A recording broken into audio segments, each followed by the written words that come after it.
Motivational speaker నుండి real estate expert గా ఎందుకు మారాల్సి వచ్చింది? మోటివేషనల్ స్పీకర్లు అలాగే ఉన్నారు. వాళ్ళ దగ్గరికి వచ్చే వాళ్ళు చాలా మంది. అసలు రియల్ ఎస్టేట్ ఎక్స్పర్ట్ అవడానికి ఉండాల్సిన క్వాలిటీస్ ఏంటి? ఎవరైతే కస్టమర్ ని గాడ్ లో ఫీల్ అవుతారో, కస్టమర్ మనీని నా మనీలో ఫీల్ అవుతారో, అరే కస్టమర్ కి లాభం చేకూర్చాలనుకుంటారు.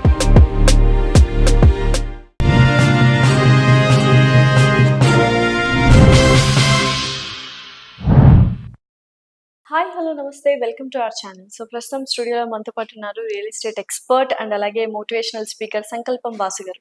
నమస్కారం వాసు గారు. హాయ్ అండి, నమస్కారం. ఎలా ఉన్నారు? Super and rock solid.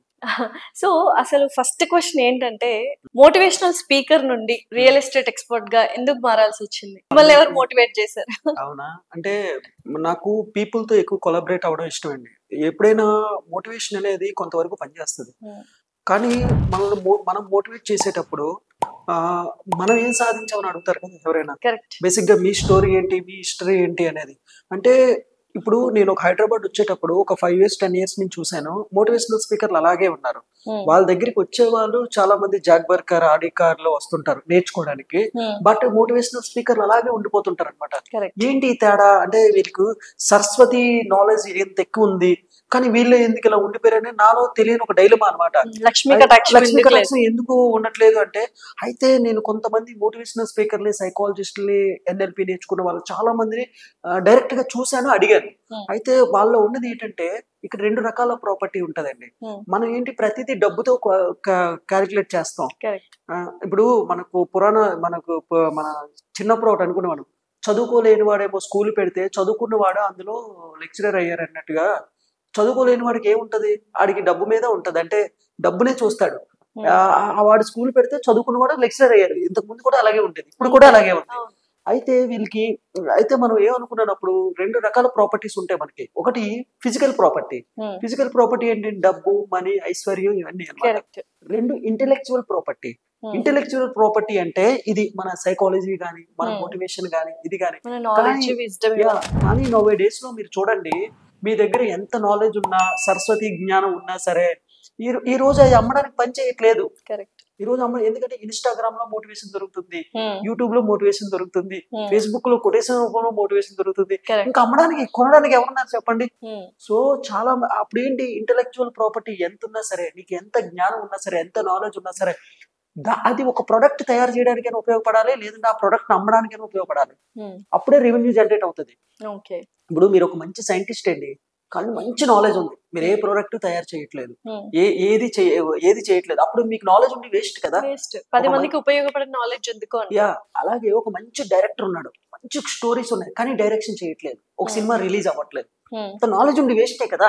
అలాగే మోటివేషనల్ స్పీకర్ కి చాలా నాలెడ్జ్ ఉంటది, కానీ వాళ్ళకి డబ్బు సంపాదించకపోయినా, ఏదైనా ప్రొడక్ట్ లో కంపెనీ పెట్టకపోయినా, లేదు ఏదైనా చెయ్యకపోయినా, ఒక ప్రొడక్ట్ అనేది బయటికి తీసుకురాకపోయినా, లేదు ఒక ప్రొడక్ట్ అమ్మగాకపోయినా, వాళ్ళకుండి వేస్ట్. ఎందుకంటే మనం బయటకు వెళ్ళేటప్పుడు బాగా అబ్జర్వ్ చేయండి, మనం ఏ రకమైన షూస్ వేసుకున్నాం, ఏ రకమైన వాచ్ వేసుకున్నాం, ఏ రకమైన బట్టలు వేసుకున్నాం, మన బ్రాండ్ ఏంటి, మనం ఏ రకమైన ఫోన్ వాడుతున్నాం, అలాగే మన బ్యాంక్ బ్యాలెన్స్ ఏంటి, ఇదంతా స్క్రీన్ చేస్తారు. ఇది స్క్రీన్ చేస్తారన్న సంగతి మనకి తెలుసు. ఇప్పుడంతా స్టేటస్ బట్టే కదండి, బయటకే ఉంది, డబ్బుదే ఉంది అంటారు, కానీ 3 seconds 4 seconds లో మొత్తం మనం స్కాన్ చేస్తారు, ఏ బ్రాండ్ వేసుకున్నాం అని. సో డబ్బుకి నేను వాల్యూ ఎవరు అంటారు. మనం ఎప్పుడైనా ఒక 5,000 10,000 అప్పడితే ఫోన్ ఎత్తారు, అర్థమైందండి. అదే ఒక మోటివేషనల్ స్పీకరే. ఇప్పుడు మోటివేషనల్ స్పీకర్ కూడా ఒక హ్యూమన్ మైండే కదండి, ఆయనకు కూడా చాలా కష్టాలు, బాధలు ఉంటాయి. ఆయనకి ఫైనాన్షియల్ ప్రాబ్లం వచ్చినప్పుడు ఎవరైనా మోటివేషనల్ స్పీకర్ ఎవరైనా అప్పు అడిగారు అనుకోండి, నువ్వే పెద్ద మోటివేషనల్ స్పీకర్వే, నీకేంటి డబ్బు అవసరం అంటారు. ఇక్కడ ప్రతి ఒక్కరు ఇప్పుడు డబ్బు ఎలా వస్తుంది, మార్కెట్ లో ఏదో ప్రొడక్ట్ లేదా సర్వీస్ అమ్మితేనే వస్తుంది మనకి డబ్బు. ఇప్పుడు నువ్వు అమ్మేది ఏంటి, మాటలు అమ్ముతున్నావు. మాటలు అమ్మితే ఇండియాలో నిజంగా చెప్పండి, మాటలు అమ్మితే నిజంగా డబ్బులు పే చేసేవాళ్ళు తెలివిగా అమ్మాలి. ఇప్పుడు బాగా చూడండి, హైదరాబాద్ లో కానీ ఎక్కడైనా మోటివేషనల్ స్పీకర్స్ చాలా తక్కువ మందిలో సక్సెస్ అవుతారండి. చాలా అంటే 100లో ఒక 5 members వాళ్ళు మాత్రమే బిజీగా ఉంటారు, మిగతా వాళ్ళంతా స్ట్రగుల్స్ లో ఉంటారు. సో ఏంటి ఇలాగా, నాకు 5 years స్పాన్ ఆఫ్ లైఫ్ లో ఇంత నాలెడ్జ్ ఉంది, ఇంత ఉందండి, అప్పుడు రియల్ ఎస్టేట్ టర్న్ అయ్యానండి. అప్పుడు ఎలా రియల్ ఎస్టేట్ టర్న్ అయ్యానంటే, ఇప్పుడు మనం ఒక క్లయింట్ కు కౌన్సిలింగ్ ఒక 1 hour కి, ఒక 2 hours కి 10,000 తీసుకున్నాం అనుకోండి, అదే 2 hours 1 hour వాడు రావడానికి ఎంతో మంది మోటివేషనల్ స్పీకర్లు చెక్ చేసుకుంటాడు, సైకాలజిస్టులు అందరినీ చెక్ చేసుకుంటాడు. మంత్లీ 2 అపాయింట్మెంట్స్ కూడా రావడానికి ఇబ్బందిగా ఉంటది. అదే 1 hour 2 hour every day 3 hours గానీ రియల్ ఎస్టేట్ పెట్టుంటే డ్యామ్ షూర్ ఓపెన్ గా చెప్తున్నానండి, మంత్లీ 1 లాక్ నుంచి 3 లాక్స్ తీయచ్చు. ఓకే. సో ఎలా అంటే రియల్ ఎస్టేట్ ఎక్స్పర్ట్ గా మారారు, ఇప్పుడు ఎలా ఉంది లైఫ్? ఇప్పుడైతే బాగానే ఉందండి. I'm very comfortable. ఎందుకంటే ఇక్కడ రియల్ ఎస్టేట్ లో 3 రకాలుగా ఉంటదండి. ఒకటి డబ్బు కోసమే రియల్ ఎస్టేట్ చేసే వాళ్ళు ఉంటారు. అయితే నా విషయానికి వస్తే ప్రతి ఒక్కరు కూడా ఒక హార్డ్ అండ్ మనీ ఉంటది. అంటే కష్టపడి సంపాదించుకుంటారు. పెన్షన్ మనీ కావచ్చు, లేదంటే ఉద్యోగాలు చేసుకొని చీటీ వేసుకొని 20 లక్షలు 30 లక్షలు డబ్బులు దాచుకొని ఒక మంచి ప్రాపర్టీ కొనుక్కోవాలనిపిస్తారు. అయితే మనం మంచి ప్రాపర్టీ కొనిపించిన తర్వాత వాళ్ళకి ఒక 5 years లో దాని త్రిబుల్ గానీ డబుల్ గానీ అయ్యింది అనుకోండి, మనకి ఫోన్ చేసి మీ వల్లే డబుల్ అయ్యిందని అంటారు, లేదా మన ఆఫీస్ కి వచ్చి solve so work ethics, work satisfaction. అలాగే వాళ్ళ పిల్లల భవిష్యత్తుకి కానీ, వాళ్ళ పెన్షన్ కానీ, లేదంటే వాళ్ళకి అనారోగ్యం వచ్చినప్పుడు దీనికి కానీ ఉపయోగపడింది, అది ఎంత బాగుంటదండి. సో ఎన్ని ప్లాట్లు అమ్మారు? ఇప్పుడు వరకు అయితే నేను చాలా ప్లాట్లు అమ్మానండి. హైదరాబాద్ ముంబై హైవే కానివచ్చు. ఎన్ని ఇయర్స్ నుంచి ఉన్నారు? నేనైతే ఒక 3 years నుంచి ఉన్నాను. 3 years నుంచి. అంతకు ముందు వరకు real estate subject, real estate field ఎలా ఉంది?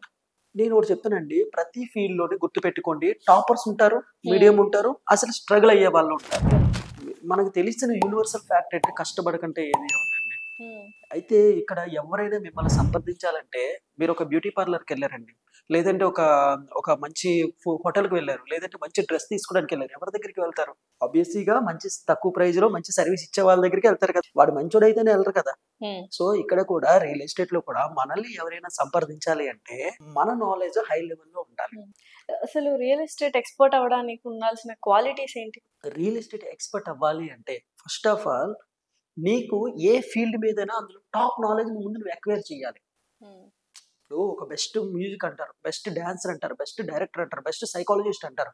అలాగే అసలు రియల్ ఎస్టేట్ లో న్యూస్ ఏం జరుగుతుంది, రియల్ ఎస్టేట్ లో ఎన్ని రకాల ఇన్వెస్ట్మెంట్లు ఉంటాయి, అసలు రియల్ ఎస్టేట్ లో మనకి తక్కువ పెట్టుబడి పెట్టినా ఎక్కువ లాభాలు మన క్లయింట్స్ కి సాటిస్ఫై చేసి ఏ విధంగా ఉండాలి, మన క్లయింట్ కి సర్వీస్ ఏ విధంగా ఉండాలి. ఇక్కడ మెయిన్ ఇంగ్రీడియంట్ ఏంటంటే ప్రతి ఒక్కరు కూడా క్లయింట్ కి డబ్బులు అమ్ముదాం, ప్లాట్ అమ్ముదాం, లేదంటే ల్యాండ్ అమ్ముదాం, ఫ్లాట్ అమ్ముదాం అనే మైండ్ సెట్ లో ఉంటారు తప్ప, అంతేగాని వాళ్ళకి ఒక మంచి అంటే రిటర్న్స్ తీసుకొద్దాం, లేదంటే వాళ్ళకి సర్వీస్ ఇద్దాం మైండ్ సెట్ లో ఉండరు. ఇక్కడ రియల్ ఎస్టేట్ అనేది రెఫరల్ బిజినెస్ అండి. అంటే ఎలాగే మీ దగ్గర ఒక 5-10 members ప్లాట్ కొన్నారు అనుకోండి, మీరు కానీ సర్వీస్ ఇచ్చారు అనుకోండి, వాళ్ళు ఇంకో 30 members 50 members కి రిఫరెన్స్ ఇస్తారు. అదే మీరు ఫోన్ ఎత్తకంట ఉన్నారనుకోండి, ఇంకో దగ్గర షిఫ్ట్ అయిపోతారు. అంటే ఇక బిజినెస్ లో ఒకటి ఉంటదండి, స్లో రెస్పాన్స్ అయ్యారు అనుకోండి స్లోగా ఉంటది బిజినెస్, క్విక్ రెస్పాన్స్ అనుకోండి ఫాస్ట్ గా ఉంటది బిజినెస్. సో నేనేం చెప్తానంటే మార్కెట్ అనేది ఎవడైతే ఇప్పుడు మామిడి చెట్టు ఒకటి ఉందండి, ఒకడేమొచ్చి మ్యాంగోను అది కొడదామని చూస్తున్నాడు, ఒకడేమొచ్చి ప్రయత్నిస్తున్నాడు చెట్టుకి, ఒక రాయితో కొడుతున్నాడు. ఎవరికి స్పీడ్ గా పడుతుంది అంటే ఇమీడియట్ గా ఎవడైతే స్పందిస్తాడో వాడికి వస్తుంది. అలాగే మార్కెట్ లో కూడా ఏ ఫీల్డ్ లో అయినా ఎవరైతే కస్టమర్ కి సపోర్ట్ చేస్తారో, ఎవరైతే కస్టమర్ ని గాడ్ లో ఫీల్ అవుతారో, కస్టమర్ మనీనే నా మనీలో ఫీల్ అవుతారో, అరే కస్టమర్ కి లాభం చేకూర్చాలనుకుంటారు, ఖచ్చితంగా వాళ్ళు రియల్ ఎస్టేట్ లో సక్సెస్ అవుతారు. ఇక్కడ ఇంకొకటి ఇంపార్టెంట్ అంటే ఏ ఫీల్డ్ అయినా తీసుకోండి, రియల్ ఎస్టేట్ ని తీసుకోండి, డెడికేషన్ అండ్ ప్యాషన్ ఉండాలండి. అంటే ఆ ఫీల్డ్ మీద మీకు లవ్ ఉండాలి. అంటే నాకు డబ్బు వస్తుందని కాదు, అంటే నీకేంటంటే నువ్వు ఒక ప్లాట్ అమ్మినా లేదా ఒక సేల్ చేసినా నీకు ఒక కిక్ రావాలన్నమాట. ఆ కిక్ ఎప్పుడైతే వస్తుందో ఖచ్చితంగా నువ్వు దానికి కనెక్ట్ అయి ఉంటావు. ఎందుకు రియల్ ఎస్టేట్ లో ఫెయిల్ అవుతారంటే వాళ్ళు పార్ట్ టైం కాదండి, వాళ్ళకి టైం ఉన్నప్పుడు చేస్తారు. వాళ్ళకి టైం ఉన్న పార్ట్ టైం అంటే కనీసం ఒక 2-3 గంటలు డైలీ చేయాలి, ఫుల్ టైం అయితే 8 hours 12 hours చేయాలి.